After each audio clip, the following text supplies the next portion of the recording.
Okay, so welcome, and now we're going to do some examples. And so the first thing is we're going to do a couple of things, and we're going to basically bring back from the other videos that we've done. So again, I hope you've been paying attention and taking notes, and this makes sense because what I'm going to do is I'm going to use some of the stuff that we've been talking about previously. So first of all, we want to find the reference angle of 225 degrees. Okay, so how do we do that? Well, first of all, 225 degrees, again, the reference angle is an angle between 0 and 90 degrees. Okay, so we want to find the reference angle for 225 degrees. Well, first of all, what quadrant is this in? Well, we should remember that, okay, 225 degrees is in the third quadrant because it's greater than 180 but less than 270, right? 180 and 270 are the two quadrantal angles. So we know that this is in the third quadrant.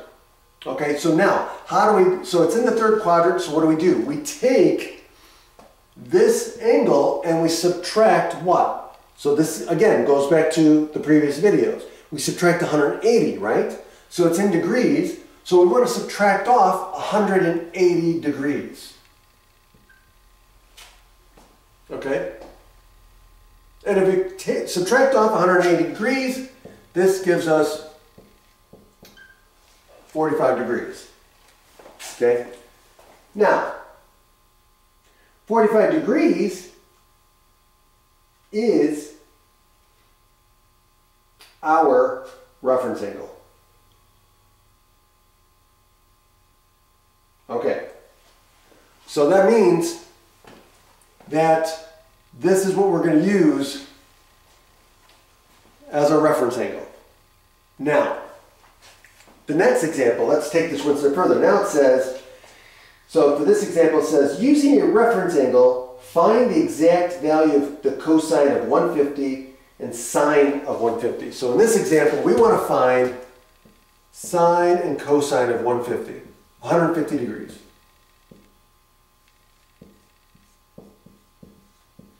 Okay, so first of all, what's the reference angle? We need to find the reference angle. So again, so 150 is in the second quadrant. Okay, so again, this is where everything that we've learned before, we're kind of using it now. In our mind, we want to picture the unit circle because this is where everything comes from, okay?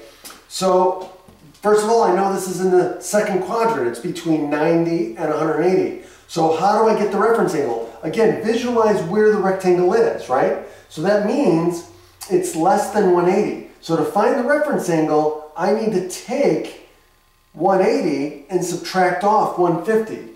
And that will give me the reference angle. So first of all, so that's what I'm going to do.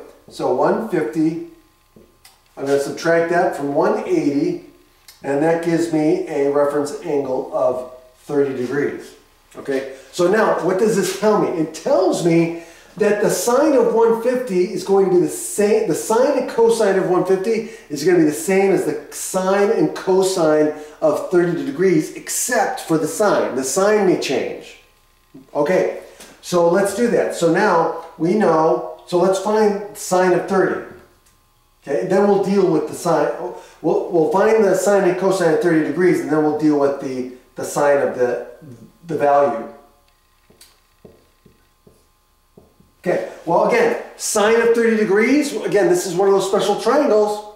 Okay, so again, we should know this or be able to find it quickly. So again, sine of 30 degrees is opposite over a hypotenuse, and so this is going to be what? It's going to be 1/2. Okay, and the cosine, right? So cosine of 30 degrees is going to be what? It's going to be the square root of 3 over 2. Okay. And again, if you don't remember, you can derive it using the Pythagorean identity or go back to the previous video where I said, hey, these are these special triangles that come up, right? 30, 60, 90, and 45, 45, 90.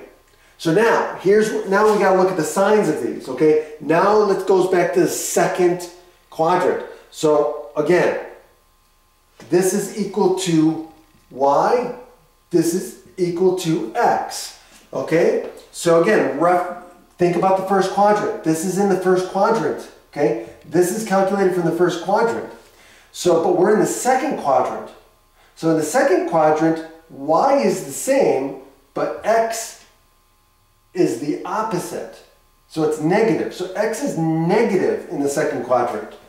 And so now we've got our answer for the 2.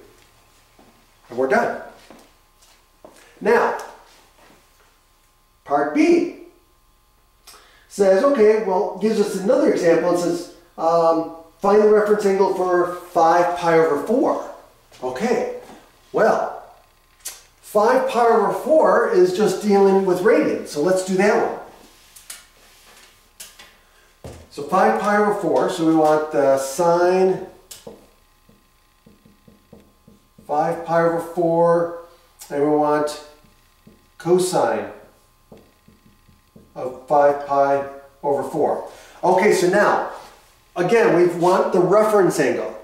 So, this is going to be the same as what?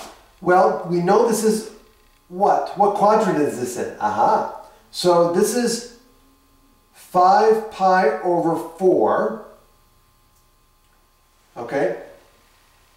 So, what is the quadrant angles? So we got, remember, 90 degrees is pi over 2, 180 degrees is pi. Well, this is over 1 pi, right? But 270 degrees is what?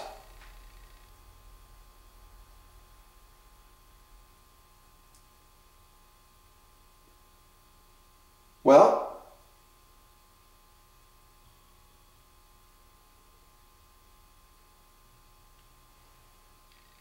3/2 pi, right? 3 pi over 2. Okay? But 3 pi over 2 is the same as 6 pi over 4. And this is less than 6 pi over 4. So this is going to be in the third quadrant. Okay? So we got that. So how do we get the third quadrant? Well, remember, in the third quadrant, we're larger than 180 degrees, right? So we're going to have to take this angle and we're going to have to subtract off 180 degrees, or in other words, we're going to have to take off pi to get a reference angle. So that means we're going to take 5 pi over 4 and we're going to subtract off pi, right? Well, how do we subtract off pi? Well, we're going to do 4 pi over 4. That's the same thing, right?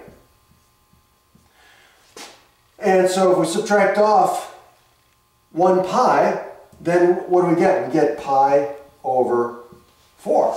Now you should realize that pi over 4 is 45-degree angle.